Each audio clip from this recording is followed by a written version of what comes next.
You drift through the silent, unending dark. Out here on the fringe, space is not empty. It is filled with ghosts and echoes.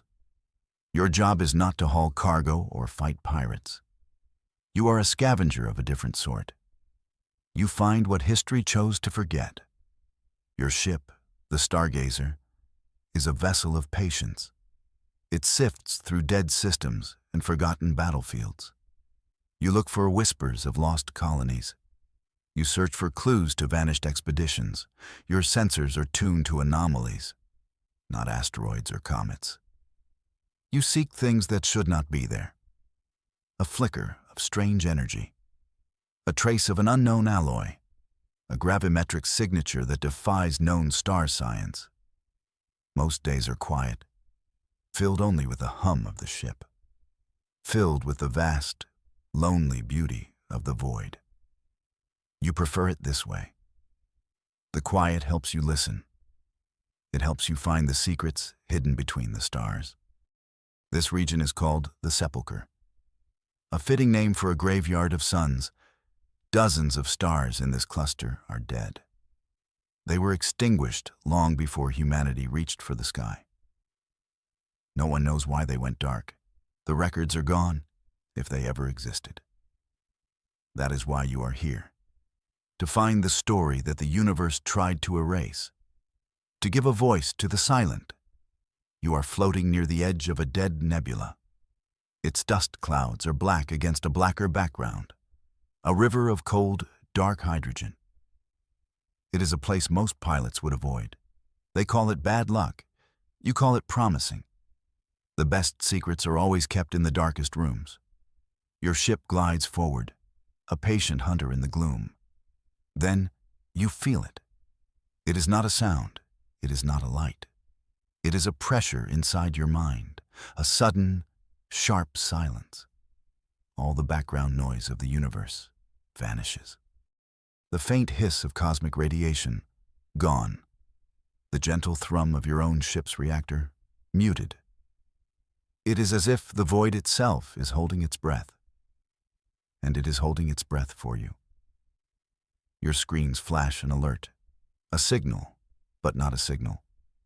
It has no frequency. It has no wavelength or amplitude. It is a directed stream of pure nothing, a focused, deliberate emptiness aimed directly at your ship. Your computer has no category for this. It labels the source as undefined.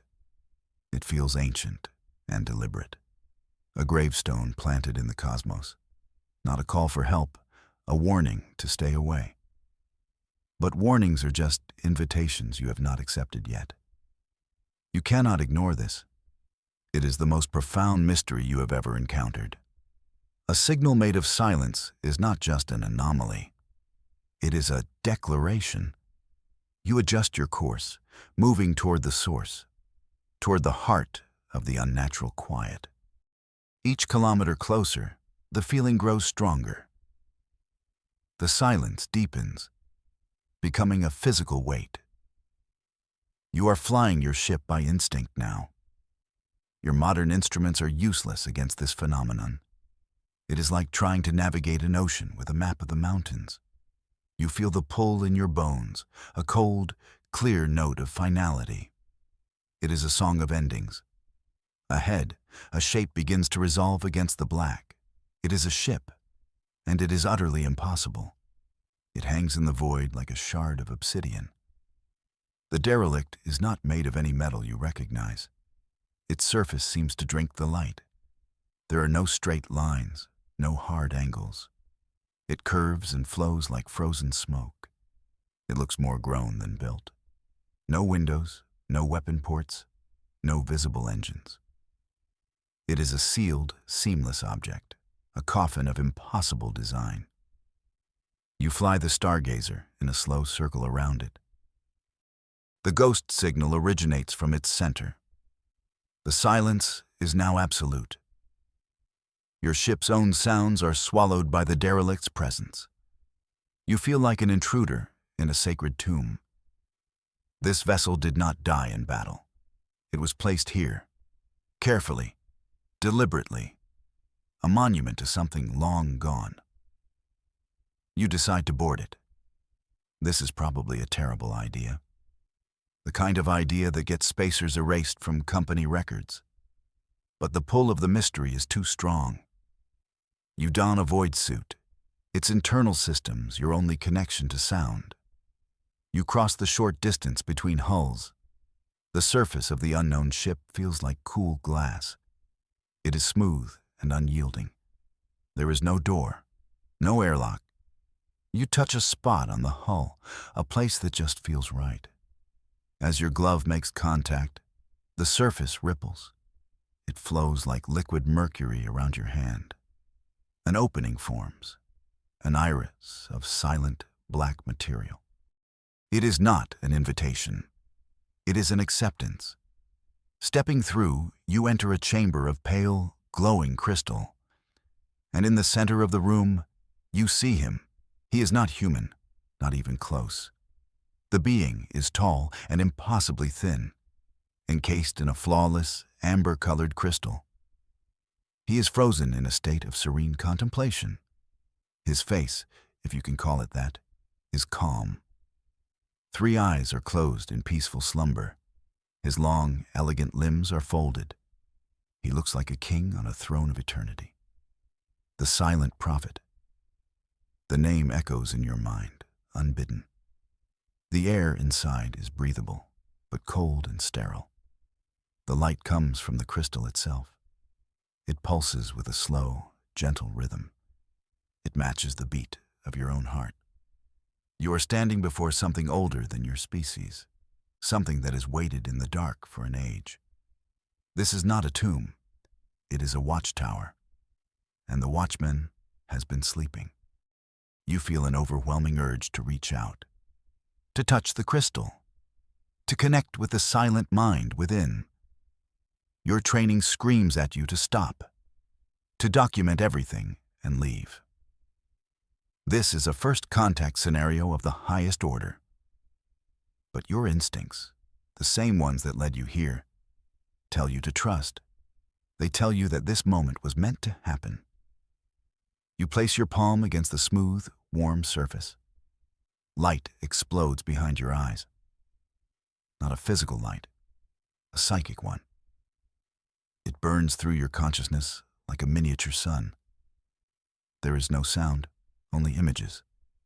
Billions of them, flashing in a silent, terrifying sequence. You see fleets of ships that are not ships. They are living shadows, creatures of the void. They move between galaxies like hungry ghosts.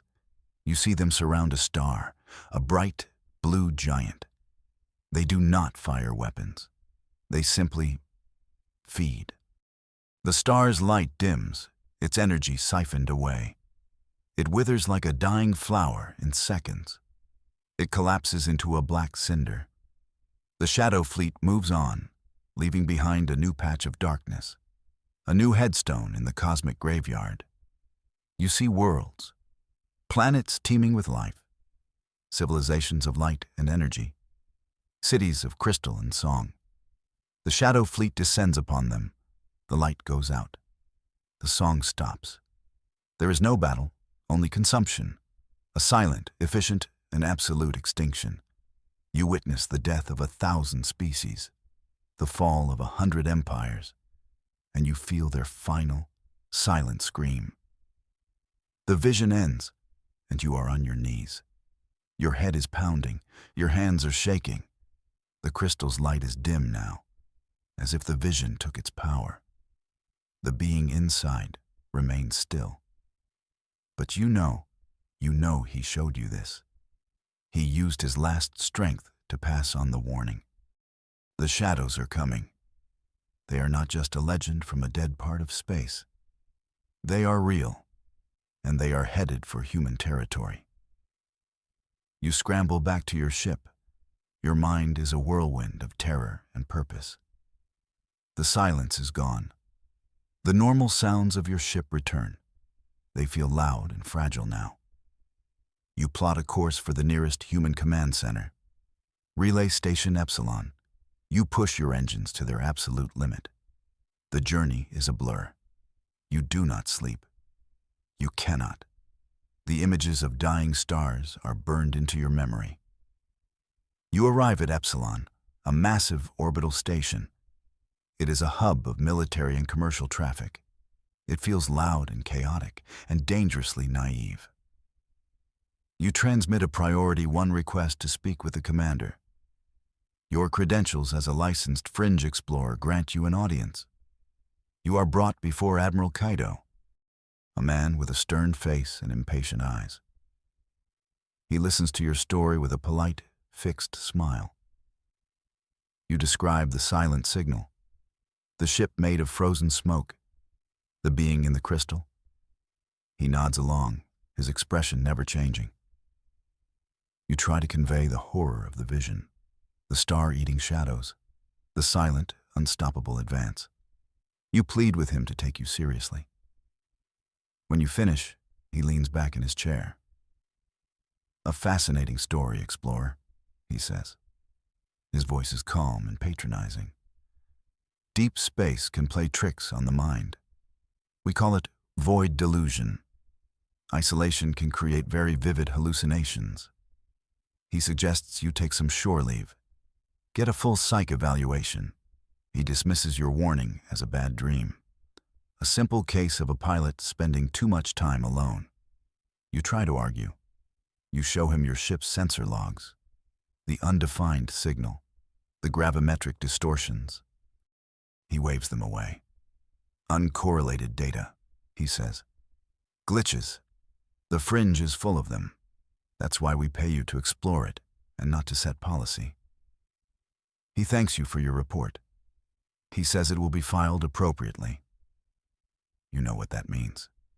It means it will be buried. You are dismissed, a messenger who has been ignored.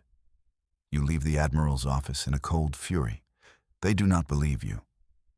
To them, you are just another spacer with a wild tale. You feel a profound sense of despair. How can you make them see? How can you protect them from a threat they refuse to acknowledge? You sit in the station's cantina, the noise and laughter grating on your nerves. You feel more alone than you ever did in the void. You order a drink and stare at the star charts on the wall. They seem so bright, so full of life. You see the outer rim territories, the listening posts that stand guard on the frontier. They are the eyes and ears of human space. They are the first line of defense. And they are directly in the path of the shadow fleet from your vision. A week passes. You are grounded at Epsilon Station, pending your psych review. It is a formality designed to keep you quiet. You spend your days arguing with doctors and bureaucrats. They ask you about your childhood. They ask if you feel lonely in deep space. They do not ask about the star devourers. No one wants to hear about the end of the world, especially when it's delivered by a person they've already labeled unstable. You are in a sterile observation room when the alert sounds. It is a quiet chime at first. Then it grows into a station-wide alarm. A junior officer runs into the room, his face pale. "Admiral Kaito needs you in the command center," he says. "Now." There is a new urgency in his voice. The polite skepticism is gone. It has been replaced by fear. You walk onto the bridge of Epsilon Station. It is a scene of controlled chaos. Dozens of officers are at their consoles. Their faces are grim. Admiral Kaito stands before the main holographic display. He does not look at you when you enter. His eyes are fixed on a blinking red icon on the star map. "Report," he barks at a comms officer. No response from listening post Kilo 7. The officer replies. His voice is tight. "We have lost all contact. No distress signal, no debris field. It just went silent." The Admiral turns to look at you. His face is a mask of disbelief and dawning horror.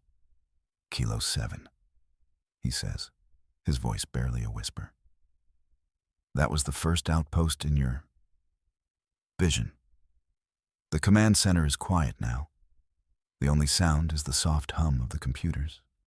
Everyone is looking at you. You are no longer the crazy spacer. You are the prophet. You walk toward the holographic map. The location of Kilo 7 is exactly where the vision began.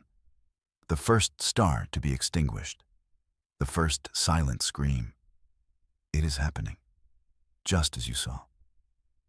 The vision was not just a warning, you say, your voice clear and steady. It was also a map. The Admiral stares at you. A map to what? He asks. A weapon? You shake your head. No, you reply. Not a weapon.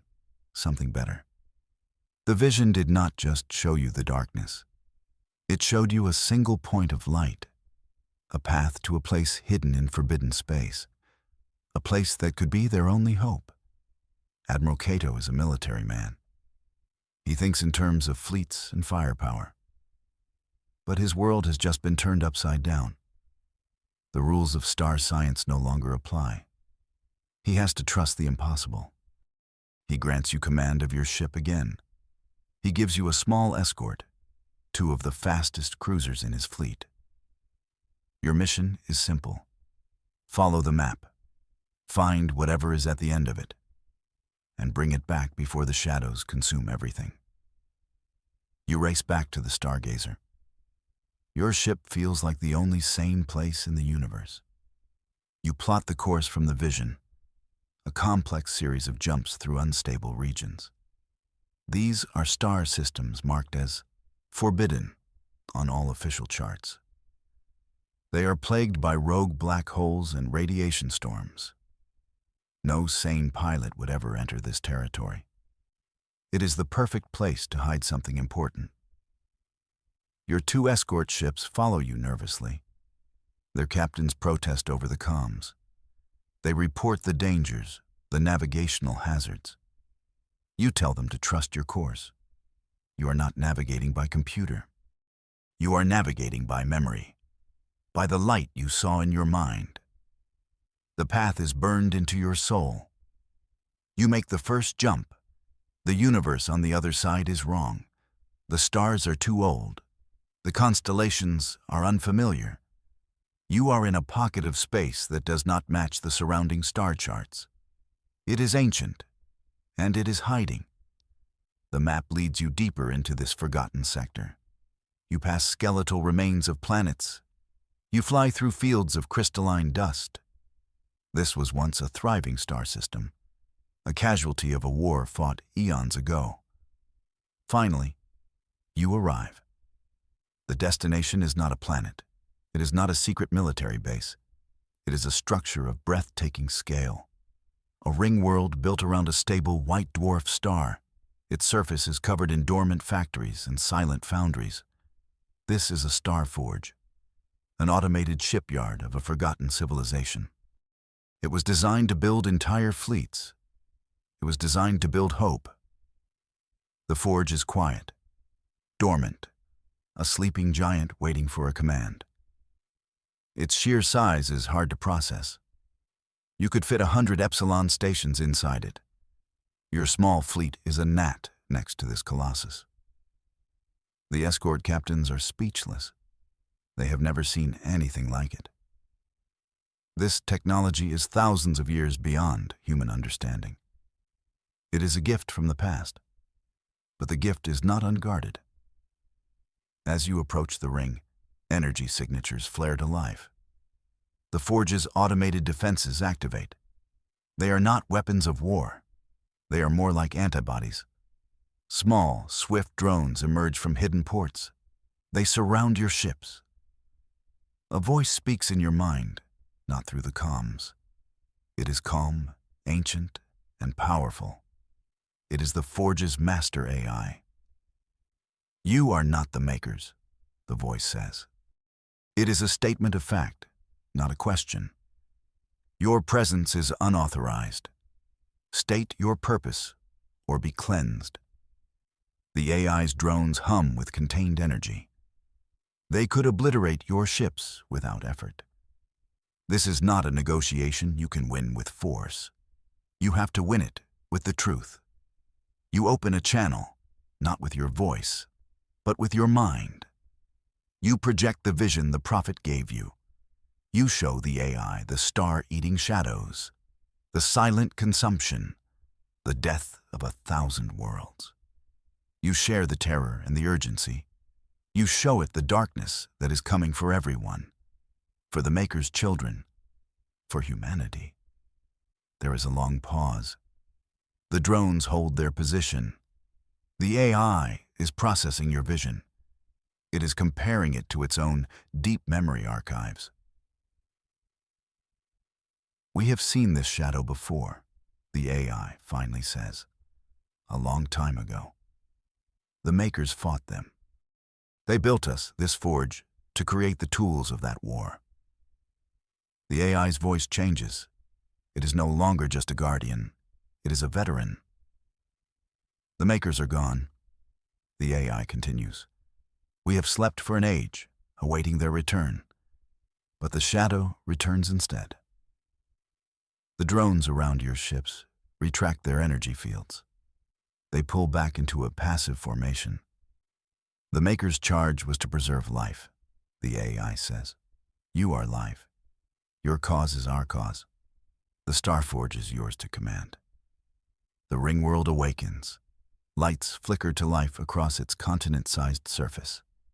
The ancient foundries begin to glow with renewed heat. The sleeping giant is awake and ready to work. The AI gives you access to its design archives. Schematics for ships and weapons that defy human imagination. Vessels that can fold space.